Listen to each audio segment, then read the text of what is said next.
Madam Speaker, I'd like to start by assuring the population of Trinidad and Tobago, and in particular the constituents of Port of Spain North, St. Anne's West, that every day, so therefore on a daily basis, I wake up and I am conscious of two things. One, the absolute privilege that it is to serve my country and those who have elected me. And two, the responsibility that one carries by being a responsible member of government and the people that rely upon us.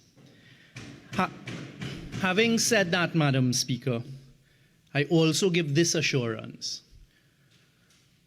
Despite all of the dog whistles, all of the negativity, all of the naysaying, and all of the attempts by persons to change the narrative of truth, I would like the people of Trinidad and Tobago to understand and to be assured that we, the government, are absolutely solidified and are always conscious of the many difficulties that our population face. Those of us who are elected and those of us who walk in our constituencies and are amongst the people, which I'm sure that all of us on this side are very conscious of the difficulties that are being faced by many in Trinidad and Tobago. And that is the start of why energy in Trinidad and Tobago is so critical and so important to the people of Trinidad and Tobago. And that is why from day one, this government, out of the office of the Prime Minister, has taken a leading role in ensuring the continuation of the energy sector for Trinidad and Tobago. Because, Madam Speaker, whether they like it or not, Trinidad and Tobago is blessed to be a hydrocarbon economy. Trinidad and Tobago is blessed to have the God-given resources of oil and gas. And I thank those who have served before me and those who have made the important decisions. 100 years ago, they began exploiting oil in Trinidad and Tobago. 25 years ago, we became a gas-dependent economy in Trinidad and Tobago. And today, Madam Speaker, I would like to use my time to tell the people of Trinidad and Tobago what we faced when we came in September 2015, what we immediately set about to do, what we have been doing, what we have achieved, and what we intend to do to continue the revenue stream for the people of Trinidad and Tobago.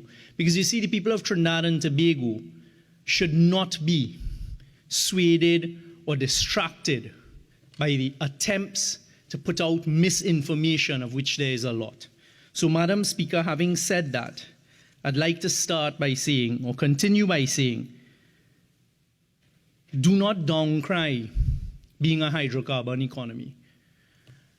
And that is the first thing that we need to understand. We will diversify, we will use the money that we have earned to try and open up other areas of the economy. But there is nothing wrong with being an oil and gas-based economy. And those who say otherwise do not want what is best for Trinidad and Tobago. The second point that we need to understand as a people is when we talk about depleting resources in a mature province, what exactly that means. It is simple. Every time you pull 1 barrel of oil out of the ground, there is no replacement barrel. So if you start off with 1 million barrels of oil, and in the first day you take out 100,000, you are left with 900,000. So over time, as you take out the resources, that is why it is called depleting. And that is what is happening to Trinidad and Tobago. So no matter what anyone on the other side says, that is a fact that we must deal with. Oil and gas are depleting resources. When you work out utilizing 4 billion cubic feet of gas a day, you multiply that by 365 days a year, you cross 1,000, you cross what we call 1 TCF of gas. Very often you hear oil and gas provinces saying how much reserves they have in terms of 2 TCF, 10 TCF, etc. So when you multiply that over 25 years, it means that you have depleted your country's resources. And the difference that I am about to say without fear of contradiction, because the truth is the truth and real facts are real facts, is during the period 2010 to 2015, I will say what happened and what was left for the country to face when we came in 2015. But rather than sit down, complain about it, moan about it, I will then say what we immediately went about doing for the people of Trinidad and Tobago. We are a gas-based economy. We're dependent on this thing called natural gas. And thankfully, those who went before, and we have heard the stories from the Prime Minister, from Professor Julian and others, when they took those critical decisions rather than flaring gas, to utilize it. And that has put us, a PNM government with PNM decisions decades ago, has put us at the forefront in the world of gas decisions and gas industry. And I thank them profusely for that as a citizen of Trinidad and Tobago. Allow me to start with gas and the value chain that is gas. You extract the gas, that is called upstream. You send it to two places in Trinidad and Tobago. All of the gas that is extracted in Trinidad and Tobago goes to one of two places: Atlantic LNG to produce LNG, or to NGC, the national gas company, which we have protected for the last 7 years, helped for the last 7 years, promoted for the last 7 years as a gas aggregator. So our natural resources of gas go to NGC or they go to Atlantic. Let's start with NGC. From NGC, the gas is then utilized in two areas. One, to produce electricity for Trinidad and Tobago. And that is the first area where we, the citizens of Trinidad and Tobago, get a direct advantage and a direct use of our natural gas, because it is utilized in the production of electricity. 99.9% of our electricity is utilized to produce electricity, of our gas is utilized to produce electricity. The others go to what we call petchems, petroleum chemicals, ammonia, methanol, urea, UAN. Those are the major ones, with ammonia and methanol being the main ones. All of those decisions were taken by a PNM government. And that has now poised us perfectly in this global energy transition. Because as I will explain, ammonia and methanol are now recognized as two of the cleanest forms of energy going forward. We have both in Trinidad and Tobago. So those decisions continue to augur well for us. So that is the gas value chain. Take up the gas, the upstreamers, who in Trinidad and Tobago are EOG, now Woodside, formerly BHP, BP, Shell, and there's some other small ones. We're hoping Touchstone will come on shortly. Those are the major gas producers, upstreamers in Trinidad and Tobago, who produce the gas and sell it to either LNG or to NGC, who then on-sell it to the downstream petchem sector. For NGC to have gas to supply to the downstream petchem plants, they need contracts. This is critical. You do not wait to the day a contract is about to expire, or even a few months before a contract expires. You should begin discussions, negotiations, and pushing for the continuation of contractual terms so NGC has gas to supply ammonia and methanol. The UNC between 2010 and 2015 did not negotiate a single upstream gas contract, not a single one. So, Madam Speaker, that is the point that the population needs to understand. So I sat here with some amazement and shock, because it is so easily refutable to hear what was being suggested yesterday as to what was done for the energy sector in 2010 to 2015. It doesn't stop there. As a result of these lack of gas supplies to NGC during that period, there were curtailments, which means the gas shortages began. Some of it was as a result of us being a mature province. However, question whether enough was being done in that period to ensure a gas supply, the answer is no. So what happened as a result of that, and the complete lack of attention, incompetence and inability to negotiate a single gas contract between 2010 and 2015 or to ensure continuation of gas supply. NGC was faced with billions of dollars in claims. And that is what we faced when we came into government on the 9th of September of 2015. And for the first time in this House, Madam Speaker, I'm going to tell the population exactly how much claims resulted as a result of the tenure between 2010 and 2015, which we have been working to deal with. The first claim was filed on the 24th of August. The first claims were filed for 5 plants on the 3rd of August 2015. Listen to the dates. There was an election on the 7th of August. So on the 3rd of August 2015, claims filed for United States dollars, $436 million. On the 24th of August 2015, another claim filed for $100 million. On the 8th of September, a claim filed for $100 million. On the 15th of March 2016, as a result of shortage of gas between 2010 and 2015, a claim filed for $120 million. On the 27th of March 2017, another claim filed for $73 million. On the 27th of March 2017, another claim filed for $370 million. And another claim filed in March 2019 as a result of the shortages between 2010 and 2015 of $130 million. That, Madam Speaker, and the population of Trinidad and Tobago is the energy sector, the UNC style. So when we came in, we faced US $1.329 billion in claims against the NGC, which is 9.3 billion TT dollars.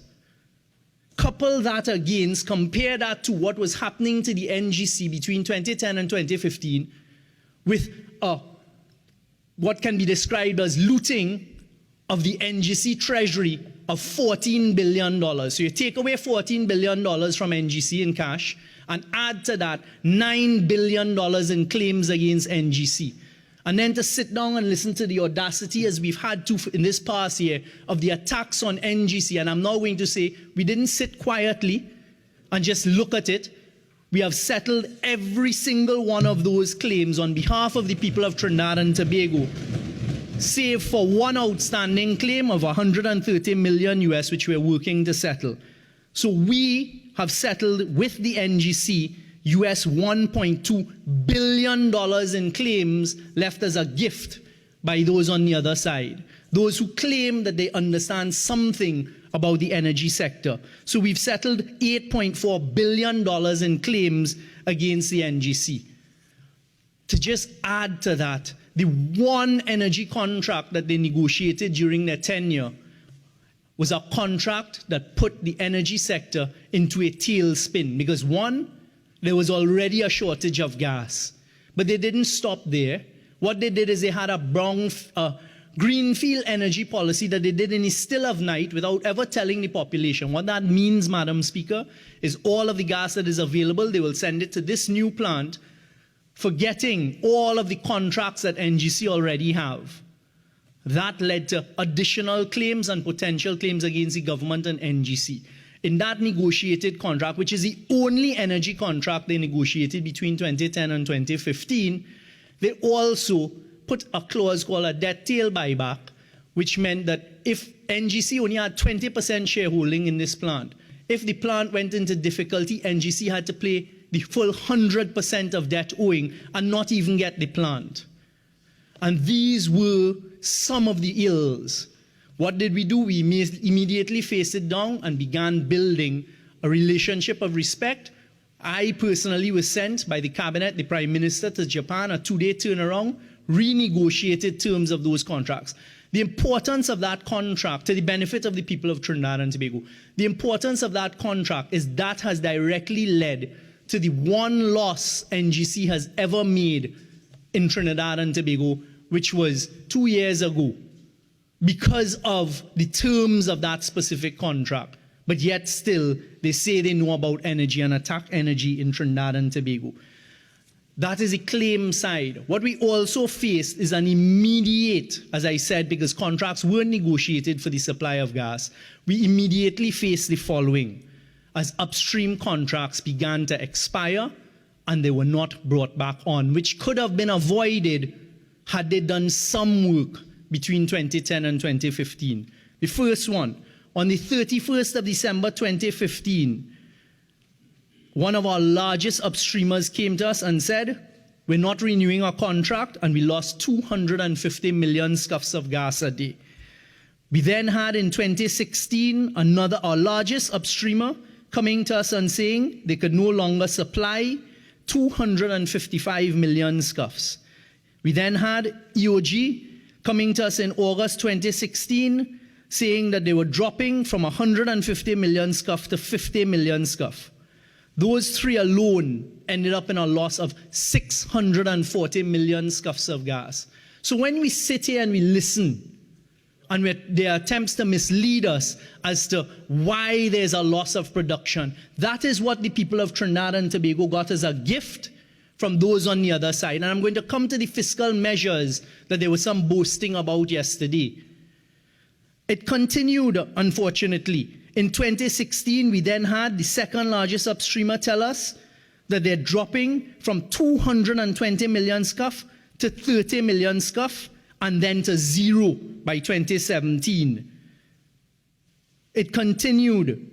In 2018, we had another contract, which was a timeline, a contractual timeline between, listen to the dates, Madam Speaker, between the 1st of January 2014 to January 2016 to meet and negotiate an extension of that gas supply contract. Nothing was done in 2014, nothing was done in 2015. We come in late 2015 dealing with the crises that they left behind. They've never responded to this because they cannot. And then what happens? That too falls off of the grid. February 2016, all within a space of less than 6 months, another large upstream provider advises that in light of current reserves, they're not renewing another contract, leading to another loss of 60 million scuffs. Those are the two crises that we immediately face. 3, claims, fall of production as a result of no gas contract negotiated, and the great one contract that they negotiated that left us in serious dire straits that led to NGC declaring the first ever loss. And that is what we have to thank them for. But I can report to the people of Trinidad and Tobago that immediately we set about dealing with it. And over the period from 2017 to 2022, NGC has executed over 28 gas supply contracts, term sheets, and amendments. 28 on behalf of the people of Trinidad and Tobago. We heard the skepticism and the dog whistling and the attempts to mislead yesterday with the 2 big announcements that were made by BP a week ago. Because you see, good news is not good news for those on the other side, but it's good news for the people of Trinidad and Tobago. The proof of the pudding is in the eating, and this government, along with NGC, ensured that there is a future gas supply from BP that is coming, and we executed a gas supply contract 2 Fridays ago to the benefit of the people of Trinidad and Tobago for a term going forward in the future. So unlike what was done on the other side, sitting back and allowing contracts expire, that is not the way we did business, or we will do business. The downstream sector that they like to refer to time and time again and say with a plume and pleasure about the difficulties that were faced in the downstream sector. I'll come to that in a short while. We heard yesterday about the fiscal policies that led to Juniper and led to this and led to that. All false. The fiscal policies introduced between the period 2010 and 2015 and closer to 2015 by those on the other side was a kowtow to those who you are supposed to negotiate against. So when we came in as a government, you know what we were told? that there was absolutely no revenue to the people of Trinidad and Tobago from the largest upstream producer to be had until 2024 if we continued with what the UNC left this country in. And that is why, out of the office of the Prime Minister, along with the Ministry of Energy, the negotiations and discussions began. The energy spotlight that took place in early 2018 was to reset everything. We could not sit back and just get no revenue, not a cent. I want the people of Trinidad and Tobago to understand the UNC fiscal policies and incentives that they referred to yesterday resulted in no revenue to Trinidad and Tobago. But as a result of what was done with the leadership of the Prime Minister, myself in attendance, and the fights, but the respectful fights that we had as we fought for the people of Trinidad and Tobago, and this is irrefutable. So when you hear them trying to say about this trip and that trip, and you're carrying this bag and you're doing this and you're doing, completely false. I can stand here today and tell the people of Trinidad and Tobago, as a result of those visits to London, to The Hague, to Houston, to fight for the people of Trinidad and Tobago in a respectful manner, whereas we would have had no revenue, none, not a cent, until 2024, which is still 2 years from now, from 2017 to June of this year, as a direct result of those interventions, discussions, and difficult negotiations, but respectful negotiations, conducted by us, the government. The people of Trinidad and Tobago got the benefit of $7.8 billion compared to zero. Let that sink in, Madam Speaker. UNC fiscal policy, zero revenue. What we did, even though contracts were in place, even though fiscal incentives per the UNC style were in place, we negotiated, we did what had to be done, and from that one, we got $7.8 billion. Again, we did not sit by idly and wait for contracts to expire whilst we didn't get proper revenue for the people of Trinidad and Tobago. What we did is we went respectfully to certain of these entities and said, we want fair returns for your shareholders, fine, but we must get fair returns for the people of Trinidad and Tobago. And I am happy to say that I was given the privilege and the responsibility of sitting there with the right technocrats, including experts from around the world on our team to negotiate against those on the other side. And for the first time, just as one example, we negotiated on behalf of the people of Trinidad and Tobago a basket for the LNG gas that was being sold by Trinidad and Tobago. So where you hear Henry Hub is at $3, it's at $9, etc., we negotiated during the term of the contract that was in existence. No, give us 1/3 Brent, which is a oil price, 1/3 JKM, which is an Asian price for gas, Japanese and Korea marker, and 1/3 NBP, which is a European price out of the United Kingdom. So we split it and we said, let us get the benefit of how much gas is being sold for in Asia and in Europe. And thank God a P&M government did that, because I can tell the people of Trinidad and Tobago that that has resulted. So in August of this year, Henry Hub was at $9.70. JKM was at $61 and NBP was at $64. Yesterday, as the markets closed, Henry Hub was at $6.82. JKM was at $38 and NBP was at $28. So it meant that we were able, and we have been able, to get better revenues for the people of Trinidad and Tobago. Again, people of Trinidad and Tobago, that is as a direct result of the trips that were led by the Prime Minister of Trinidad and Tobago, myself and others, negotiating for the people of Trinidad and Tobago. And you know what that has resulted in, Madam Speaker? That has resulted in, the first payment out of that was made on the 29th of August 2019. Had we sat back and just left it, none of this would have come to us.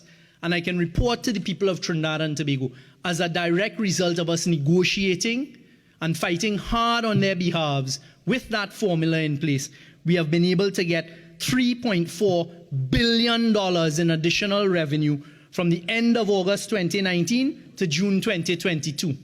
So just those two interventions, Madam Speaker, have led to over $11 billion in direct revenue versus the claims that we were left by, versus the lack of contractual negotiations that we were left by, Madam Speaker. That is what we have been doing. Madam Speaker, another area that we need to talk about is we hear very often, and it was repeated yesterday, about lack of gas and plants shutting down and ammonia shutting down in Trinidad and Tobago. I'd like to assure the people of Trinidad and Tobago that that is a worldwide phenomenon. And Trinidad and Tobago, the plants are running. The ones that are shut down, for example, the Yara plant that was referred to yesterday, is because it's over 35 years old and it's old infrastructure. And it certainly doesn't make sense putting any gas in there because it is not an efficient use of the gas. This is a month ago, end of August 2022, if you would permit me, Madam Speaker, a Bloomberg report. It's titled, Europe's Widening Fertilizer Crisis Threatens Food Supplies. You know what it starts off by saying, Madam Speaker? This is in 25th of August 2022. Norway's Yara to cut ammonia capacity after gas prices soared. Madam Speaker, the ammonia plants in Europe and other fertilizer plants in Europe since late last year have been shutting down. This article talks about Europe's fertilizer crunch tightened after Yara International ASA cut output in the face of soaring gas prices, putting more pressure on food supplies. And it goes on to talk about how many ammonia plants in Europe have shut down. So that is not something that is unique to Trinidad, but our plants haven't shut down. When you saw plants in Point Lisas threatening to shut down and closing down, it was because they were in negotiation with NGC. And they were trying to force us to agree to low gas prices, which we refused to do. Madam Speaker, I remember during the Easter weekend, in the middle of COVID, speaking to the Honourable Prime Minister as persons were bombarding us to say they're shutting down plants on Point Lisas. Those on the other side were right out there with the same newspaper columnists who are paid by some of these companies to sell that narrative. What did we do? Did we sell out at that stage? Did we buckle at the knees on behalf of the people of Trinidad and Tobago and give in to the low prices? The answer is no, we did not. And today I can stand here without fear of contradiction and say, Madam Speaker, that the ammonia prices at that time were $180 US a metric ton. Today and for the past few months, they've been at over $1,100 US a metric ton. And the people of Trinidad and Tobago have gotten the direct benefit of the government standing firm at that time and refusing to buckle at the gas prices, despite all of those on the other side and others saying give those persons low gas prices. And I'm going to say how that directly affected the National Gas Company of Trinidad and Tobago, Madam Speaker. So, Madam Speaker, unfortunately, for the first time in its history, in 2020, NGC had a loss, and a lot of noise and a lot of cheerleading about this loss was done by those on the other side and those few newspaper columnists. You know what that loss was about? It was as a result, Madam Speaker, of having to write off in accordance with accounting standards what the UNC put us in between 2010 and 2015. They've never responded to that. The same only contract that they negotiated, which was an absolute disaster for Trinidad and Tobago and the energy sector, is what sent NGC to have to write off future losses as a result of that contract. As a result of what I just described, us staying strong, the government standing behind the management of NGC whilst they were negotiating these contracts with the ammonia and methanol producers, I am pleased to report to the people of Trinidad and Tobago, it means that as ammonia and methanol prices went up, they too have gotten the benefit of those high prices, as NGC has declared phenomenal profits in the last 2 years. as a single result of the government standing firm with fortitude and being very, very convinced that we were doing what is right for the people of Trinidad and Tobago, even though it was difficult times. So in 2021, NGC's revenue went to $23.6 billion as a result of those direct decisions by the government. And a few days ago, we saw in the newspaper that the NGC for the first 6 months of this year have declared a revenue of $16.6 billion versus $9.5 billion in 2021. And for the first 6 months of this year, NGC has declared a profit after tax of $1.6 billion. And I'm looking at the accounts for the first 6 months of this year. Profit before tax for NGC for 6 months of this year as a direct result of what we, the government, did by standing with them and saying, stand firm, hold ground for better prices. They made $2.9 billion in profit before tax. So where you hear profit after tax of 1.5, the people of Trinidad and Tobago got $1.3 billion in profit from the National Gas Company in the first 6 months of this year. But if we had agreed to the low prices that were being demanded with the same newspaper columnists that they want, and they have the audacity, the leader of the opposition, to put in her speech as though he's some pundit or some preacher or somebody who has come here to tell us the gospel. When I know for a fact that person was being paid by the companies to fight against NGC. That is the success of NGC. We have also taken decisions to diversify.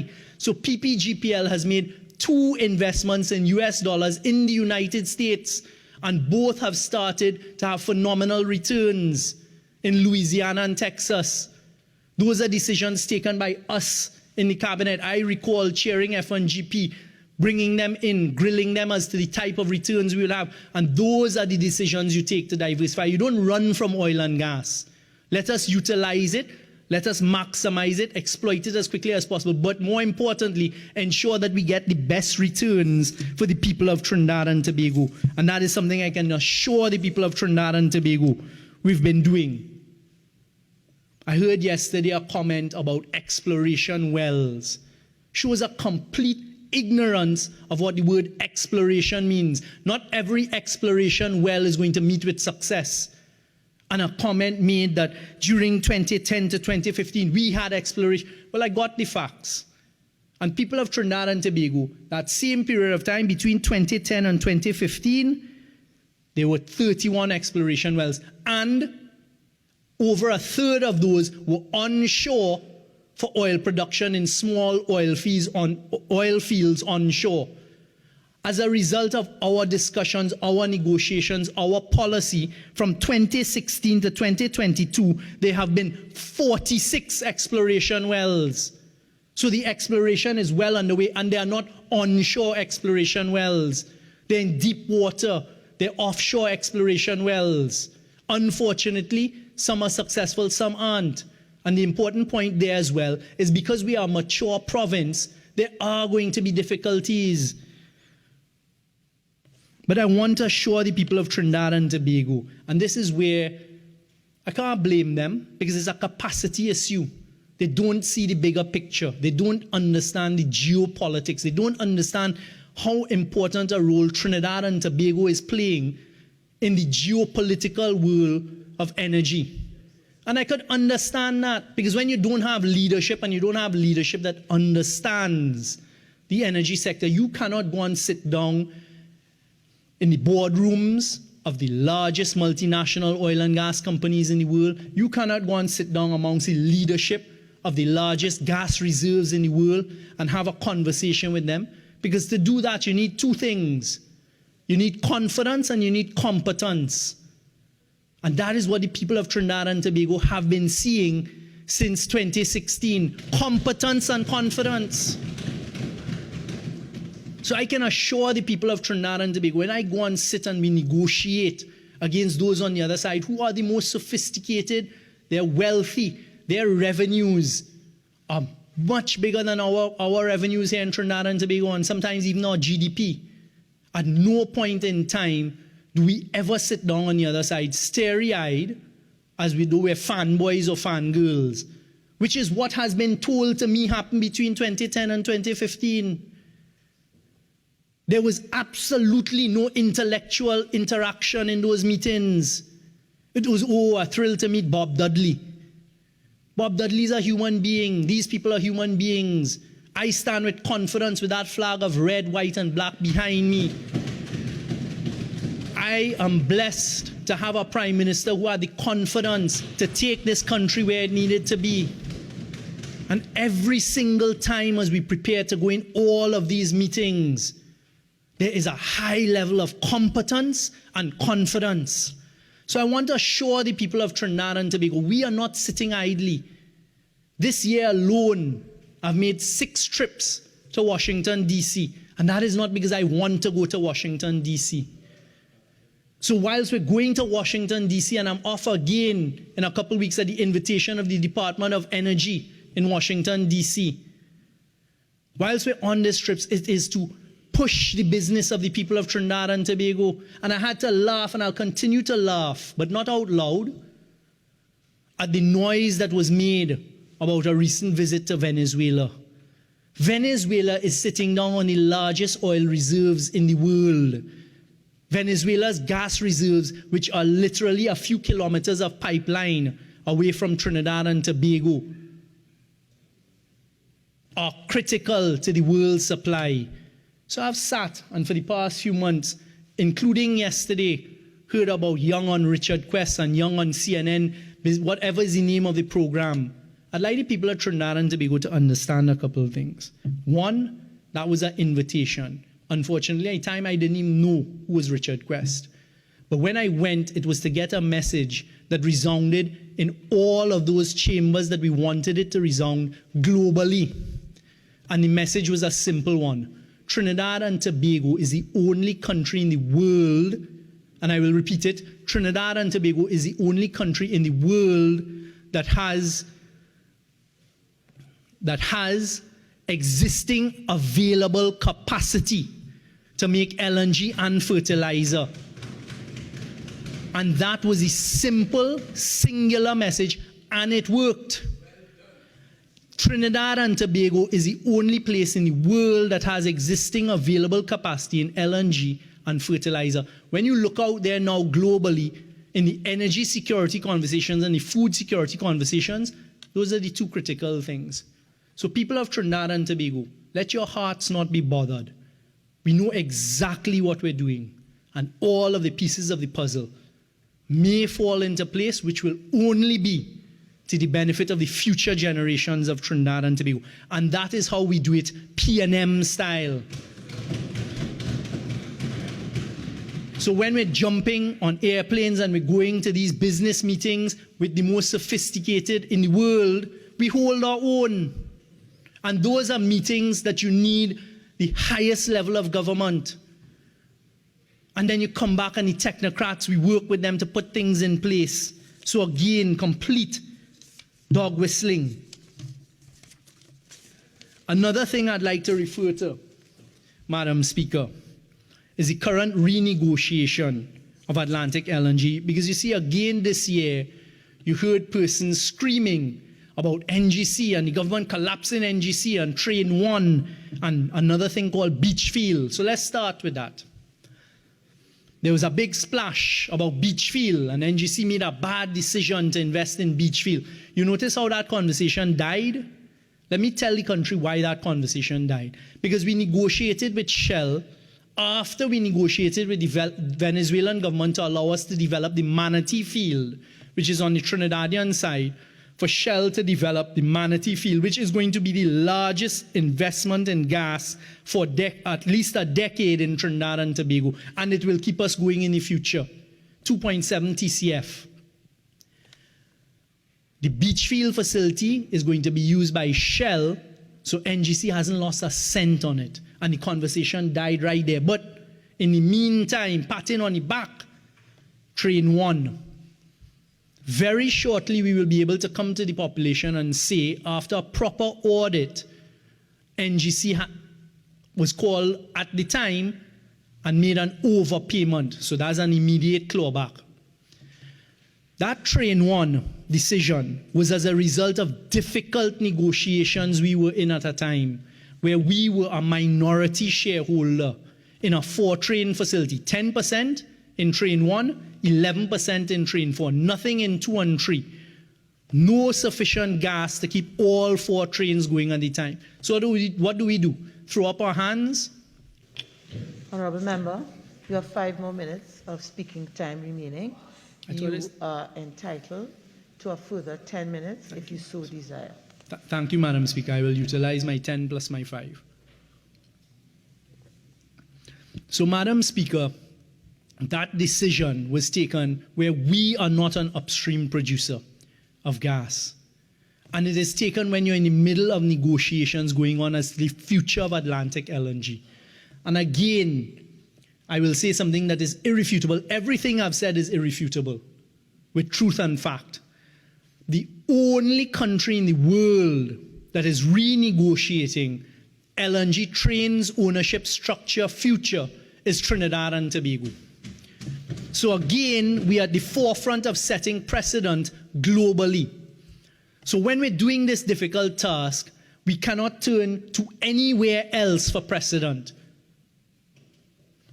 So we took a decision to invest a sum of money to continue the maintenance of Train 1. And very soon we'll be able to tell the population the benefit that decision has for the future of Trinidad and Tobago. Unlike all of those on the other side who say, oh, they wasted $500 million, and the figure just kept moving up and up, as they tend to do on the other side.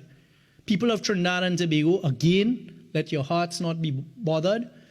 Right-thinking citizens of Trinidad and Tobago, civic-minded citizens of Trinidad and Tobago who really care about the red, black, and white, when we are able to come to you very shortly to tell you the results of the negotiations we've been engaged in for almost 2 years on this restructuring, your children and your grandchildren will thank you for voting the PNM in 2015 and 2020.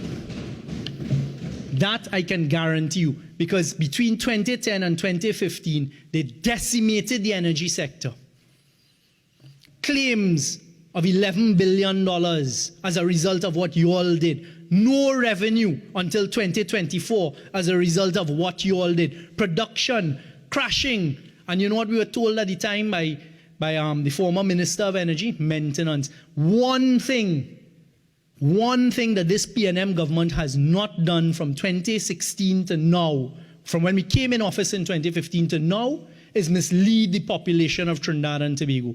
Production is down as a result of us being a mature province, as a result of decisions taken during that unfortunate time in our history, but also, and more importantly so, because we are a mature province. As I started off by saying, Madam Speaker, you take 100,000 barrels of oil out the ground, or you take a TCF out of the ground of gas, it doesn't come back. And we're a small province, but we're not sitting down idly, which is the point I was on. We are all over the world negotiating, strategizing for future gas supplies of Trinidad and Tobago. If I may very, very, very briefly deal with Petrotrin, because that is the drum that they love to beat. Petrotrin was not shut down. Petrotrin was restructured. Let's start with that. No amount of trying to say Petrotrin was shut down is going to change the fact that it was not. It was restructured. The refinery was mothballed, was closed, but it is still being held in a certain manner as people look at it. As a result of that, let me tell the population, remind the population, Petrotrin's cumulative losses between 2010 to 2018, when we took the decision to restructure it, were $21.3 billion. So Petrotrin cost the taxpayers of Trinidad and Tobago in losses. That is in addition to the non-accounting losses it was costing, which I'll come to. $21.3 billion. Petrotrin had unpaid taxes as at September 2018, because you know there are certain people out there who like to say Petrotrin was paying tax. Their unpaid taxes as at September 2018 were to the tune of $4 billion. Therefore, there was a total cost to the Treasury at that time of $25.2 billion. And I remind the population that when we came in 2015, one of the first things we were faced with Petrotrin's auditors was a write-off of losses off of the books of over $4 billion. So it was facing insolvency. I can report to the population of Trinidad and Tobago that Heritage's cumulative profit from 2019 to 2021, so not including this year where prices have gone up globally, was $3.1 billion. Heritage paid cumulative taxes and royalties from 2019 to 2021 of $3.6 billion, contributing $6.7 billion, not including the high prices that we would have gotten in 2022, as opposed to losses. Paria's cumulative profit and cumulative tax remittances, $2.2 billion during the same period of time. But there's an important part of the story that the population needs to be given today, Madam Speaker, through you. And that is where we hear that if you didn't shut down the refinery, there would be cheaper gasoline, cheaper fuel in Trinidad and Tobago. It was 120 barrels of oil that could be processed by the refinery. We are now producing about 60,000 barrels a day of oil. So therefore, there's an immediate shortfall of 60,000 barrels of oil a day that needs to be purchased, crude that needs to be purchased to be put in the refinery. What you weren't being told is the burden coming down to the end that Petrotrin, by having to purchase crude globally and internationally, was having on us, the taxpayers. And this was shocking. Petrotrin was importing more than 60% of its crude oil for processing in the refinery, Madam Speaker, importing over 60% of their crude oil. And in order to pay for these significant volumes of imported crude oil, Petrotrin drew down an average of $650 million of short-term government-guaranteed bank lines of credit, which was $55 million in loans, US dollars, a month. So let that sink in. The taxpayers were using $55 million US dollars, an average of $650 million US dollars a year of US dollars, the same foreign exchange they claim it would have been earning. That is how much they were spending. And they were doing it in short-term loans because they couldn't even do it out of their own cash flows. And we are still burdened with over $400 million US dollars of that short-term debt. That is the story of Petrotrin that they will not tell you because they can't speak the truth. Those persons on the outside who like to scream about it. But today, being a restructured company, Heritage is producing the types of profits and paying its taxes that I've just referred to. I would like to also talk about renewables, carbon capture, sequestration, and utilization, because you see, we are not sitting by idly. We are in fact in tune with what is going on globally and doing what needs to be done to keep Trinidad and Tobago competitive in a global environment. So again, when we go to these meetings, a big part of the conversation we had in The Hague recently was all about carbon capture, sequestration, and utilization. And I don't expect anyone on that side to have a clue what I'm talking about as a result of what I saw they did between 2010 and 2015. So on the renewable side, the decisions we've taken, the policy decisions, the fiscal decisions, a year ago in the budget, we got rid of all importation tax, VAT, etc. on electric vehicles. That is a part of it. Hopefully, we're about to sign on the largest renewable solar contract. We had a little hiccup. It's being dealt with. I've been working with the Attorney General on that. Shortly, we'll be able to tell the population it's been executed and moved forward. These are some of the things. The carbon sequestration, utilization. Trinidad and Tobago is perfectly poised, Madam Speaker. At Point Lisas, we have a cluster of ammonia and methanol and other petchem plants. I'm speaking to all of the stakeholders, partner with the government. We will capture the carbon from these plants because it's in one area. Utilize it, either put it back in the ground in the old oil fields, or we will utilize it to increase production. We are also looking at the use of hydrogen. We are looking at the reduction of methane. This is nothing that would be understood. But for the people of Trinidad and Tobago, it augurs well because it means once again we are positioning Trinidad and Tobago because we understand it. And it comes back to the two things, Madam Speaker: confidence and competence. The fiscal measures that were signaled by the Minister of Finance in the budget a few days ago on the SPT and PPT part are the start.